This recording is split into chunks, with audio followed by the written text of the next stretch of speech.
मुझे मुझे बताइए डॉक्टर साहबा कनीज़, मुझे ये बताइएगा कि क्या वजूहात क्या होती हैं एक तो दाने के होने की, और फिर उसके बाद उसको ये जो आदत होती है कि इससे निकल, अगर आप इसको हाथ लगाते हैं तो क्या और ज़्यादा फैल जाता है उससे? एग्जैक्टली, इफ़ इट कंटेन्स पस तो पस से फैलता है।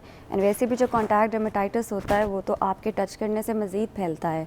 और इसके अलावा जो आप मेकअप प्रोडक्ट्स यूज़ कर रहे होते हैं, the sponges you are using, the brushes you are using, और सलोन से जो आप फेशियल्स अगर करवा रहे हैं, द स्पंजेस जो सलोन यूज़ कर रहे हैं, they also contain certain bacterias, microbes जो स्किन टू स्किन स्प्रेड करते हैं। क्या टॉवल एक दूसरे के इस्तेमाल करने से भी हो जाता है? Exactly, anything which is being used between 2 to 3 people उससे भी फैलता है। एक टेलीफोन कॉल, फिर मैं आपकी तरफ आता हूँ। अस्सलाम वालेकुम जी।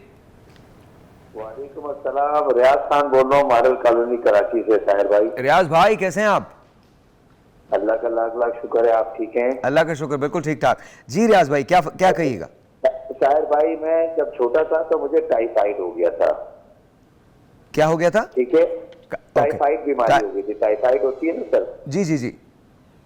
हाँ, तो उसके बाद जो है वो जो मैं छोटा था तो वालदा कहती कि एक तो रहने से जो है ना मेरे चेहरे पे साइड पे जो है ये कान के पीछे भी एक काले काला सा हल्का सा शेड सा आ गया।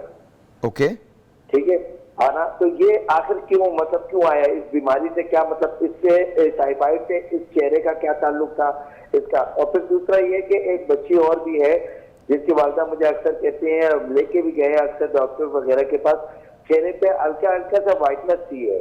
अच्छा, एक जगह लेके गए तो उन्होंने कहा वो खून साफ करने वाली वो एक दवाई होती है वो पिए। उसके पीने से हल्का सा फर्क तो आया, लेकिन वो वाज़ेह नहीं हुआ। फर्क आया, वो एक जो खून साफ करती है, मैं दवाई का नाम भूल गया हूँ। ठीक है, तो इस बारे में जरा डॉक्टर साहब जरा डिटेल से साहिर भाई जरा इसको पर्सनली देखें कि क्या है, फिर बताएंगे, इसका हल बताएंगे। रियाज साहब, एक बात पूछनी है आपसे, आपके जो काले निशान है वो सिर्फ कानों के पीछे हैं या चेहरे पर भी हैं और गर्दन पे भी हैं? चेहरे पे है, ये गाल के पास है और कान के पास है बस। अच्छा, जो ओके, जो वजन ज्यादा तो नहीं आपका? नहीं नहीं, माशाल्लाह मैं बड़ा फिट हूँ। और मैं इस वक्त भी 2 दिन पहले KCGA के ग्राउंड पे मैच खेल के आया हूँ। अच्छा अच्छा। और पूरी कराची में क्रिकेट खेलता हूँ मैं, अल्हम्दुलिल्लाह। बड़ा अपने कितना नाम है मेरा, कराची में काफी लोग जानते हैं मुझे। और खानदान में शुगर तो नहीं है? जी सॉरी, खानदान में आपके फैमिली में शुगर का मर्ज तो नहीं है? मेरे बड़े भाई को, मेरी वालदा को है। अच्छा ओके, मैं थोड़ी सी एक चीज़ आपको गाइड करना चाहूँगी कि इंसुलिन रेजिस्टेंस एक चीज़ होती है जिसकी वजह से हमारे चेहरे पर, कानों के पास, गर्दन के पास, नकल्स पर, अंडर आर्म्स के पास डार्क स्किन होना शुरू हो जाती है। रंगत डार्क इतनी हो जाती है कि लगता है कि पता नहीं क्या एक्स्ट्रा कोई चीज़ पड़ी हुई है उसके ऊपर। उसको एकैंथोसिस बोलते हैं। इसके लिए आप एक टेस्ट अपना करा लें, HbA1c। अगर ये टेस्ट आपका ख़राब है तो प्लीज़ उसके लिए ज़रूर हेल्प लें।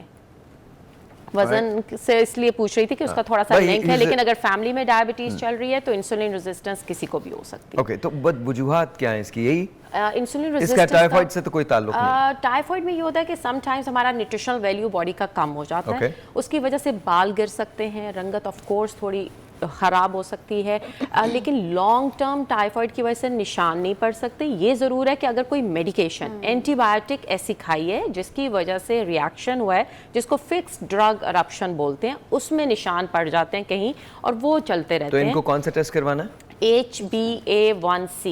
HbA1 जो शुगर का टेस्ट होता है, शुगर का टेस्ट होता है, एहतियातन करा। HbA1c और सन एक्सपोजर से बचें। अगर खेल के आए हैं तो सन ब्लॉक जरूर लगाएं और हर 2 घंटे बाद उसको रिपीट करें। बट डॉक्टर साहब, लेट्स सी कि वो मेरी तरह से, वैसे तो अक्लमंद आदमी है, फर्ज कीजिए वो मेरी तरह से, टेस्ट करा के करें क्या? बस वो टेस्ट करा के पहले देखें कि वैल्यू नॉर्मल में फॉल कर रही है या नहीं। अगर नॉर्मल में फॉल नहीं कर रही तो फिर ज़रूर किसी एंडोक्रिनोलॉजिस्ट को दिखाएं, हार्मोन्स के डॉक्टर को एक दफ़ा दिखा लें। ये आप वर्ड इस्तेमाल कर लीजिए, हार्मोन्स का डॉक्टर, बिकॉज हमको नहीं पता होता कि क्या होता है। वो क्रिकेटर हैं यार, और बड़े अच्छे क्रिकेटर हैं। अच्छा। रियाज भाई, अगर मैं आपकी जगह होता तो मैं अपना ये HbA1c कराता और उसके बाद एक डॉक्टर के पास जाता और उसको दिखाता और फिर बताता कि फिर वो जो डॉक्टर कहते हैं फिर उस तरह से करता। तो प्लीज़ आप ये टेस्ट जरूर करवाइएगा। एक और telephone call, let's see this is online. अस्सलाम वालेकुम जी। अस्सलाम वालेकुम। हेलो। वालेकुम अस्सलाम। वालेकुम अस्सलाम, कैसे हैं आप? सर भाई, मैं आपका प्रोग्राम देखता हूँ बहुत शौक से। गुड, थैंक यू, बहुत बहुत शुक्रिया। आपका नाम क्या है सर? मेरा नाम अब्दुल हफीज है। जी सर, कोई सवाल? सवाल ये है कि मेरे हाथों पे और चेहरे पे जिस्म पे सफेद धब्बे हो गए। सफेद धब्बे हो गए? जी जी, वो बताइए क्या बर्स कहलाते हैं, क्या कहलाते हैं? अच्छा, अब जी डॉक्टर तो जी, ये इसके बारे में मैं इनसे पूछना चाहूँगी कि कब से है और क्या वो इसी तरह ही है, कांस्टेंट है हाथ पे चेहरे पे, या कि फैल भी रहे हैं? पूछ लीजिए। फैल भी रहे, पहले मैंने इलाज भी कराया था जी जी। तो कोई फायदा नहीं हुआ उससे। अच्छा, ये तो मैं सुनने, पूछना चाह रहा था कि मेरे बच्चों में ये आ सकता है? अच्छा इम्पोर्टेंट क्वेश्चन। ठीक है। अच्छा, इनके जैसे ये बता रहे हैं उससे ये लग रहा है कि ये बर्स के बारे में, फुलबेरी जिसको हम अपने आम अल्फाज में कहते हैं, उसकी बात कर रहे हैं। अमूमन ये जेनेटिकली ट्रांसमिट होती है जैसे ये बता रहे हैं, लेकिन इसका चांस हम बता नहीं सकते कि कितने आपके बच्चों में आएगा, कितनों में नहीं आएगा। और जहाँ तक इनकी बीमारी का ताल्लुक है तो इसका बहुत मुस्तनद इलाज मौजूद है, जिसमें लगाने वाली क्रीमों से लेके, इंजेक्शन से लेके, और ये ठीक हो जाता है?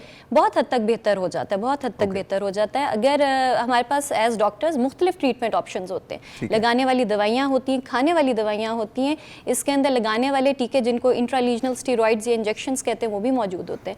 और अब तो साइंस इतनी एडवांस हो गई है कि स्टेम सेल ट्रीटमेंट अच्छा, फर्ज भी आ कीजिए, गया है। जो डॉक्टर साहब मैं आपकी तरफ भी आता हूँ, फर्ज कीजिए ये प्राइवेट क्लिनिक्स में नहीं जा सकते, जी। तो क्या गवर्नमेंट हॉस्पिटल में ये सहूलतें हैं? इसी के लिए मैं उनको बताना चाहूँगी कि अगर कराची में हैं या कहीं पे भी किसी बड़े शहर में हैं तो वहाँ पे सरकारी जगह पे जाके फोटोथेरेपी एक चीज़ होती है, फोटोथेरेपी यूनिट, वो होगा स्किन के डिपार्टमेंट में। आप उधर जाके रब्ता करें, फोटोथेरेपी कराएं और उससे बहुत बेहतर हो सकते हैं। इवन कोई दवाई भी शायद आपको ना लगानी पड़े अगर थोड़ा सरफेस एरिया है।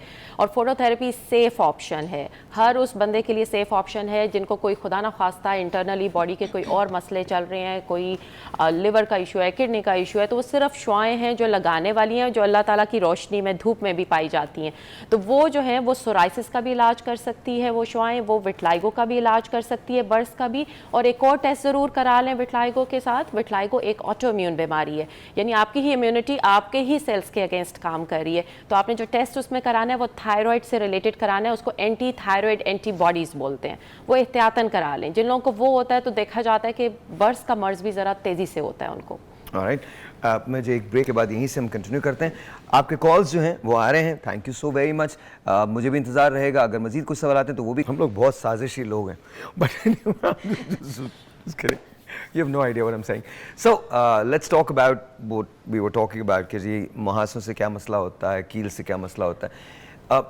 ये जो लोग करते हैं जिसकी वजह से ये फैल जाता है और फिर ज़ाहिर है कॉन्फिडेंस की बड़ी कमी आ जाती है और फिर आई थिंक मेरे ख्याल में शायद लोग भी कुछ बहुत अजीब से, तो क्या इससे कॉन्फिडेंस वाकई शैटर होता है? बिल्कुल, जैसे कि आपने प्रीवियसली खारिश के मसले के बारे में बात की थी, उसी तरह से हमारी आवाम में ये बहुत ज़्यादा मसला है कि हमने लोगों को पिन पॉइंट ज़रूर करना है।